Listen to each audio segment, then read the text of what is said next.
Mais c'est bon. Voilà, donc ma presse s'appelait en 2014 Anticipation du cookie ban, comment est-ce que le measurement va fonctionner.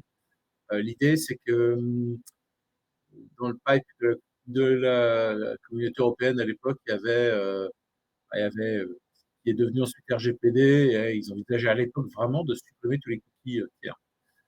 Et donc, du coup, les questions qu'on s'était posées, c'était bon, bah, est-ce que c'est pensable du fait des lois, du fait des browsers, du fait des sources hétérogènes? En fait, les trois sont arrivés. À la fois les lois qui ont complexifié le sujet, les browsers qui jouent chacun perso. Je dis browser, OS, ce qu'on veut, même les hardware d'ailleurs, dans certains cas. Si cela joue chacun perso, il n'y a qu'à voir la démonstration qu'a faite tout à l'heure Alex sur la façon dont Apple gère les cookies. Et puis, les heterogeneous devices. Alors ça, c'est peut-être moins tragique aujourd'hui, sachant que tous ces éléments-là sont nourris à l'Android, peut-être qu'ils sont réconciliables avec des Customer Data Platform, qui est un concept qui n'existait pas en 2014, de mémoire. Voilà.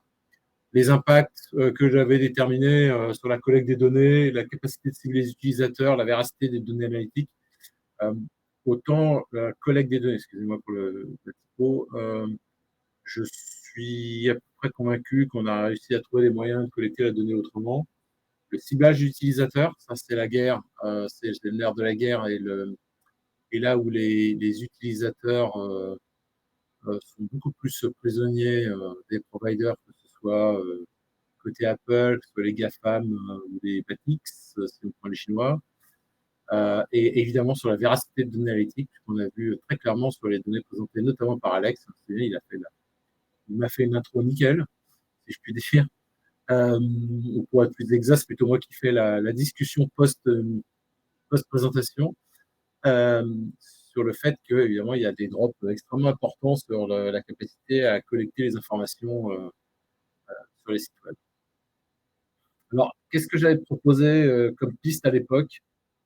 On avait bien discuté, ça avait bien flingué, hein.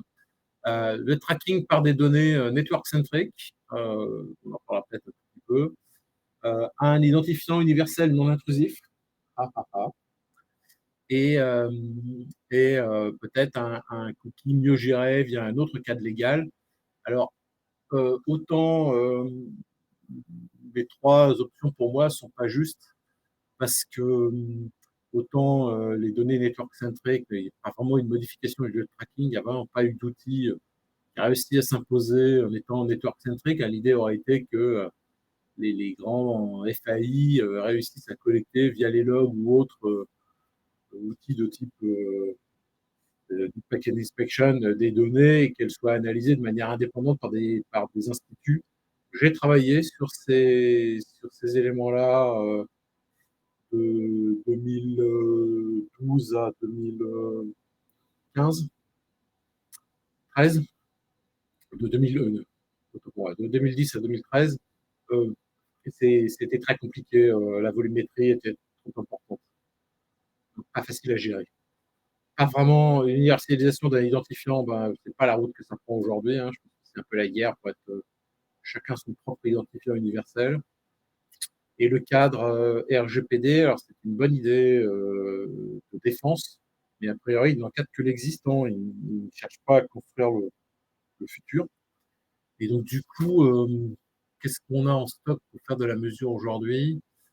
Alors, j'ai identifié un certain nombre de choses, mais évidemment, c'est la discussion que naît la lumière.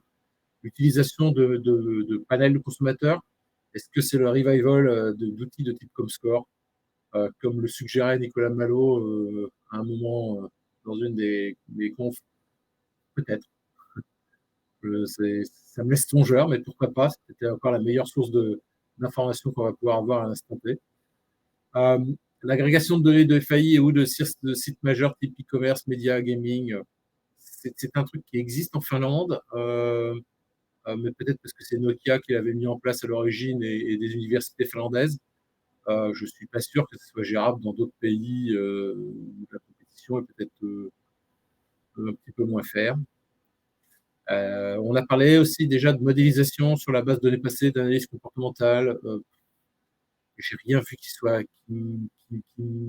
enfin, voilà, qui soit particulièrement fun au niveau de la compréhension des données. Alors oui, sur la base des plateformes de données, pourquoi pas, on pourrait envisager de mettre des choses comme ça, mais je n'ai rien vu encore pour l'instant qui soit complètement prenant.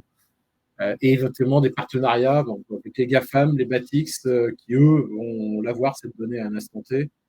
Mais voilà, quel est l'équilibre qu'on peut avoir pour avoir ce genre d'informations? C'est pas vendre son âme au diable que d'obtenir des données de Facebook ou de Google, mais en échange, voilà, de leur donner les noms des personnes ou les folders, donc, enfin, toutes les informations qui sont liées. Voilà, c'est en synthèse, comment vous dire, le cookie est en train de mourir, mais j'ai l'impression que c'est plus au profit du chacun pour soi, un petit peu comme si l'ONU, on dit c'est pas terrible, ça n'a pas bien marché, mais qu'on est incapable de recréer quelque chose. Ou si on plus ou moins dans l'histoire, c'est la mort de la Société des Nations, mais on n'a pas trouvé une ONU digne de ce nom pour la remplacer. Et donc du coup, ben voilà, qu'est-ce qu'on peut faire, comment on peut faire, des idées, voilà. Donc je vais arrêter de partager et j'aimerais bien voir les gens et discuter. Je sais pas, Tony, si tu ouvres la parole à tout le monde ou tu veux Alors, pas lever d'accord. les enfants, dit Samia, mais j'ai pas de souci avec ça, hein. Bon, les miens sont grands, ils font plus de bruit, là. Bah, écoute, j'ai rajouté tout le monde sur le stage alors. Ok, super. Et Et- donc, voilà, votre expérience, vos contenus, je suis preneur de tout, les informations. J'avoue que je suis un peu désespéré de la manière dont le truc se joue, parce que j'ai l'impression qu'il y a que Google et Apple qui prennent l'affaire en main, mais pour leur intérêt propre, quoi. Pierre-Adrien? Enchanté avec Marie. Je crois pas qu'on se connaisse. Ouais, non, c'est intéressant et moi aussi, actuellement, je suis plutôt dans un mood pessimiste parce que notamment quand je réfléchis, on va dire petite boîte versus grande boîte, où effectivement les grandes vont avoir soit la capacité on va dire, on va prendre le secteur média, de s'allier entre eux via des wall gardens, des trucs comme ça, enfin bref, pour récolter de la donnée entre eux. Soit on a des boîtes avec beaucoup de fonds, notamment IT bien organisés, qui vont blinder des trucs de login ou des mécaniques un peu plus serveurs et un peu moins dépendantes du cookie. Mais par contre, moi, je réfléchis toujours au petit gars qui lance sa boutique, qui veut traquer facilement. Bah, lui, il est toujours dépendant de solutions type GA ou alors sur mobile, très dépendante d'Apple, où en fait, c'est de plus en plus fermé. Et aujourd'hui, je vois rien émerger sur le marché en fait qui permet simplement d'avoir une exhaustivité des datas, quoi, sans être ingénieur bac plus 5, quoi, tu vois. Est-ce Et que, est-ce que des trucs type Snowplow, on arrive à tourner autour de, on arrive à bah, tourner autour de. le truc, c'est que pareil, les trucs Snowplow, en termes d'implémentation, moi, tous les projets que j'ai menés sur Snowplow, ça prenait très vite une très forte complexité. En fait, l'avantage des dépendances cookies et de GA, GTM et tout, c'est que c'est assez facile à comprendre et à installer, tu vois. Et en fait, et aujourd'hui, bah, il y a un gros problème de fiabilité là-dessus, notamment avec ce que tu as dit. Et je vois rien vraiment émerger pour compléter ça. Et voilà, effectivement, tous les trucs que tu as évoqués, qui sont notamment être discutés avec les Batix, avec les GAFA, bah, en fait, tout le monde ne peut pas se le permettre. Et donc voilà, j'ai pas de solution, mais je suis plutôt inquiet, moi, en fait dans ces Et, trucs-là. et pour les petits sites, c'est quoi, à ton avis, la solution? Bah, C'est se maquer avec Apple, leur filer les je données sais qu'on pas. peut, voilà, et puis en échange, espérer avoir une meilleure visibilité ou. En fait, moi, ce qui m'embête, c'est je vois, moi, j'ai beaucoup de potes qui ont des petites boutiques, des Shopify, des machins. Bah, du coup, en fait, maintenant, ils repilotent un peu à l'ancienne, c'est-à-dire au CA et à l'entrée à l'acquisition. Mais tout ce qui est comportemental, bah, du coup, ils le laissent un peu tomber, quoi, parce que entre les consentements, les machins, ils peuvent plus faire confiance. Donc, Et même Shopify, en tant que provider de solutions, n'est pas foutu de, de, bah, de, de- c'est des de données fournir des très petites macro, choses quand quoi. même. il donne des données très macro, il te dit nombre d'ajouts panier, nombre d'achats, tu vois, et typologie des achats. Mais ce qui est comportemental, bah, moi, je vois enfin, cette année notamment, avec le combo RGPD plus consentement plus pression sur les cookies, je vois plutôt une défiance en fait sur les données comportementales quantitatives. Et voilà, en ce moment, ouais, je vois rien d'émerger sur le marché en fait qui solverait ça, parce qu'effectivement, Google va proposer des initiatives de modélisation au type consent mode, mais derrière, bah, le calcul et les datas, elles sont chez eux, et il n'y aura pas de transparence là-dessus, tu vois. Donc bref, c'est un peu décousu la façon dont j'ai pris la parole. C'était, Non, mais l'idée, c'est d'être décousu. Je vois, alors, Samia, je sais qu'on ne veut pas le bruit des enfants, mais toi qui es dans le tracking depuis au moins 7 ans, puisqu'on se connaît depuis 7 ans, comment est-ce que vous proposez d'optimiser ça?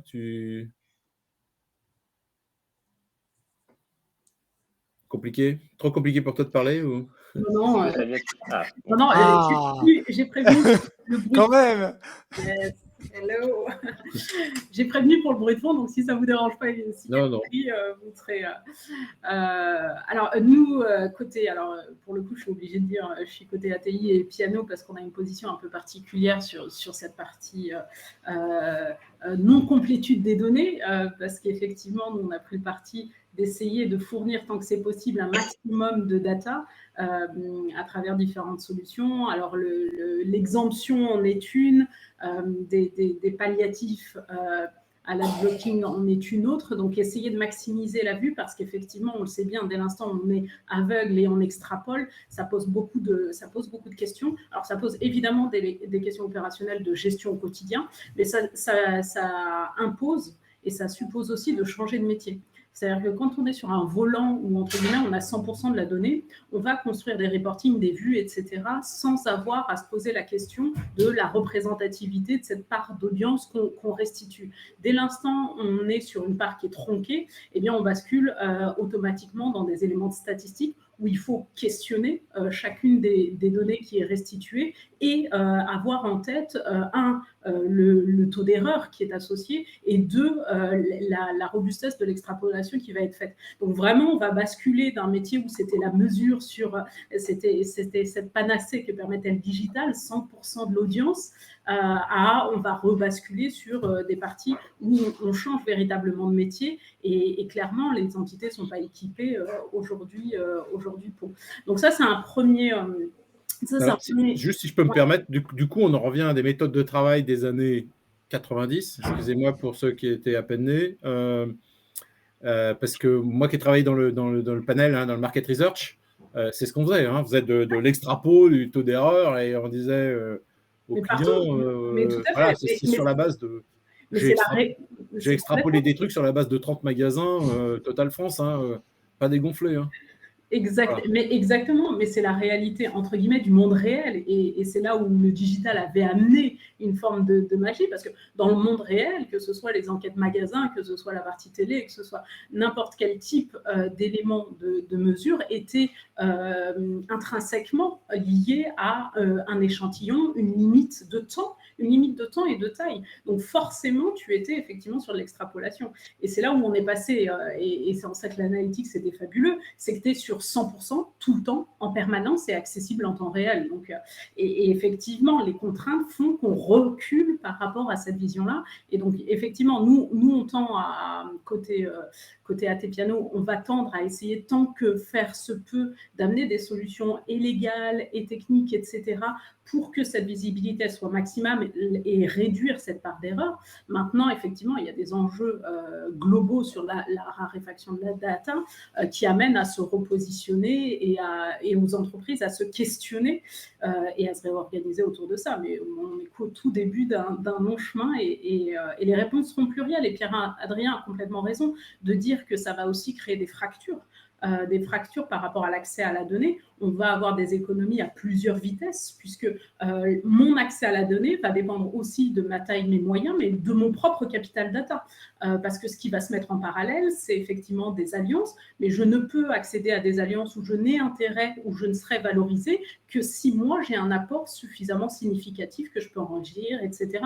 Et donc effectivement, ça peut potentiellement être extrêmement complexe dès l'instant où on n'a pas une granularité de data importante, une donnée suffisamment différenciée ou différenciante par rapport aux autres acteurs et une taille suffisamment importante. Donc oui, ça amène d'une part beaucoup de questions et d'autre part beaucoup de mutations dans tous les métiers de la chaîne qui exploitaient la data, très clairement. De ce que tu dis, et je suis tout à fait d'accord. Et pour moi, c'est le premier grand bond en arrière, si je puis dire, de la donnée, puisque j'ai passé ma vie, ça fait comme 30 ans que je fais de la data, je suis passé lentement de l'échantillon au census dans un channel donné, au multi-channel, au multi-source. Et là, d'un seul coup, on se dit, ah, tiens, il va falloir revenir à de l'échantillonnage, à savoir identifier, de même qu'aujourd'hui, on va avoir du mal à identifier la partie iOS d'un environnement global, de même qu'avant, on n'identifiait pas certains retailers qui ne voulaient pas du tout participer aux enquêtes retail. Donc, on essayait de savoir, d'essayer de comprendre comment ces retailers, quelle était leur différence avec les autres pour essayer de pondérer les choses. Voilà. Et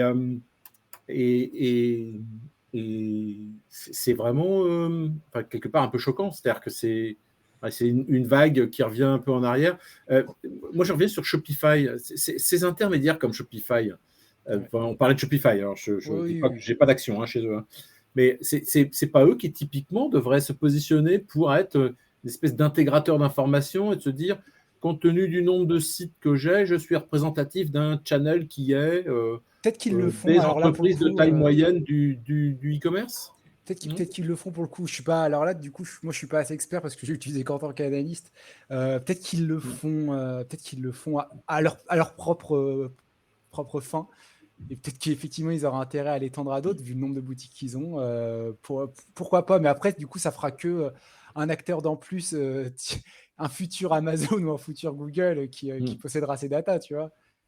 Moi aussi, il y a un autre truc dont je voulais parler, c'est la loi et la guerre que se font les navigateurs, et où derrière, pareil, on n'est que suiveurs et subis. Et tu vois, notamment quand il y avait eu tous les trucs de Safari qui va décider du jour au lendemain que tel cookie, pour plein de bonnes raisons, mais aussi pour quelques mauvaises, que tel cookie sera limité à temps, des choses comme ça qui vont impacter toute la chaîne.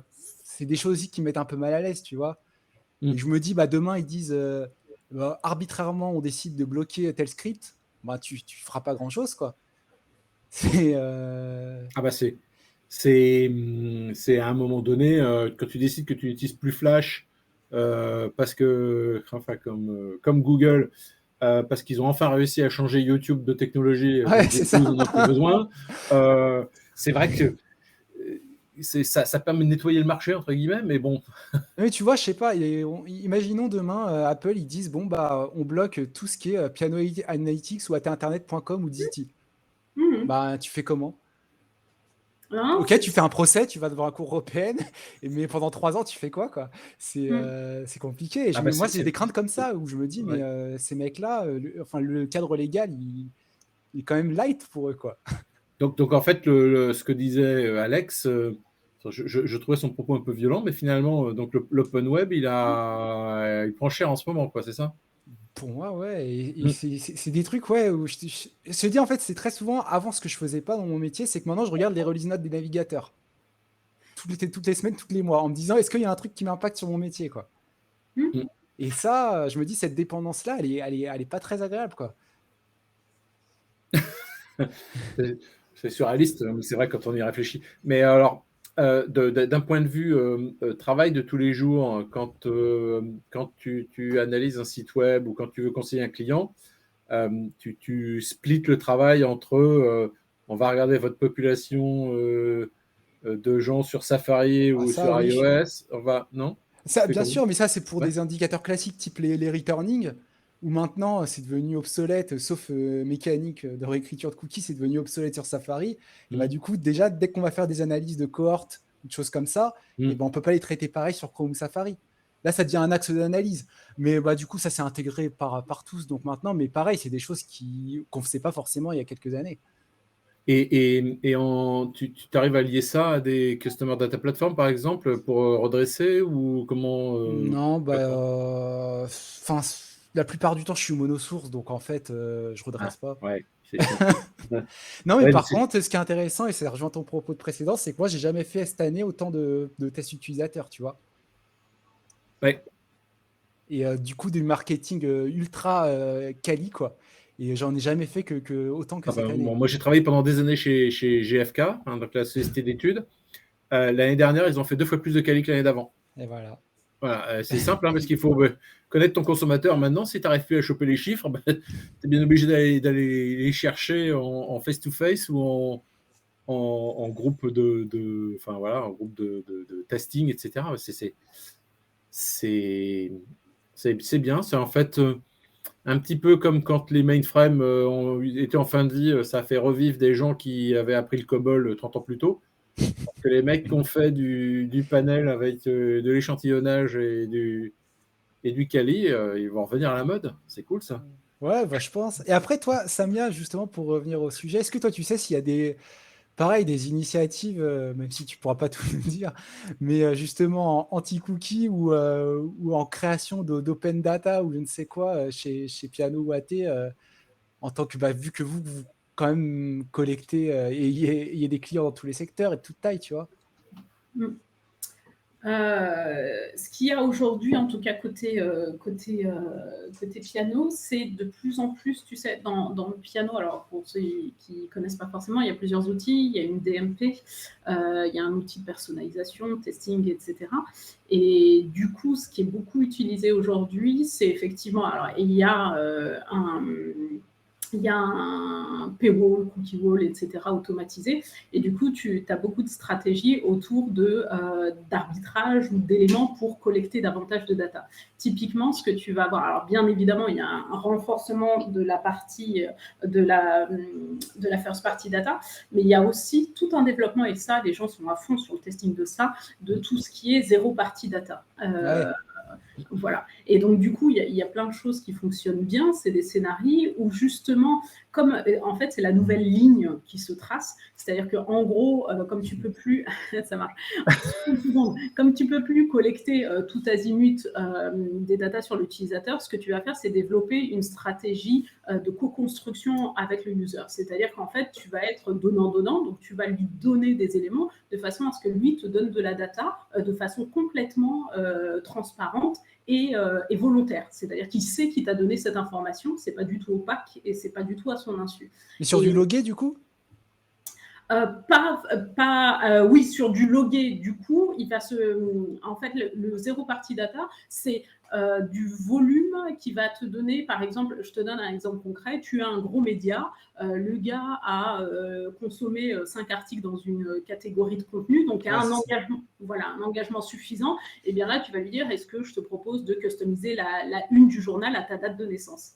Et le gars dit super, il file sa date de naissance, tu as récupéré son âge, qui est une des deux informations les plus cotées en termes de qualification. Il te l'a donné volontairement, tu l'as récupéré, et à partir de là, alors soit effectivement, tu es sur toute une stratégie où il a créé un premier niveau de compte, etc., et tu vas le suivre dans la durée, soit tu as une qualification qui peut être aussi uniquement volume, c'est-à-dire je sais que sur mon audience, à tel moment, je récupère tel et tel critère qui me permet de la qualifier globalement.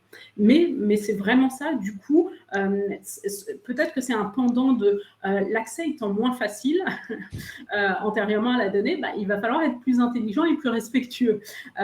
Et du coup, l'effort, il ne va pas être dans cruncher la data, maintenant l'effort, il va être beaucoup aussi dans la stratégie de collecte intelligente et dans la durée, etc. Et pour le coup, très honnêtement... Je vais devoir couper, il va falloir qu'on se rejoigne dans le... ça marche, pardon. Mesure Camp Global, je suis désolé, Ouais, mais... Ça sent la table de discussion qui va se réouvrir plus tard, ça, je Exactement. pense. N'hésitez pas à ouvrir une table, parce que je sens que c'est un sujet qui, ayant pas, comme tu dis, les nouveautés avec Piano Analytics, c'est vrai que c'est quand même important de le savoir. Donc, mais merci en tout cas pour votre partage. Merci Yves, merci Pierre, et merci Samia, et merci Merci à vous. à Antoine qui vient de disparaître de la communication. Et puis à tout à l'heure. Ouais, mais on connaît Antoine aussi, c'est bon, on le rattrapera. Ça marche. Ciao à Merci tous. à tous.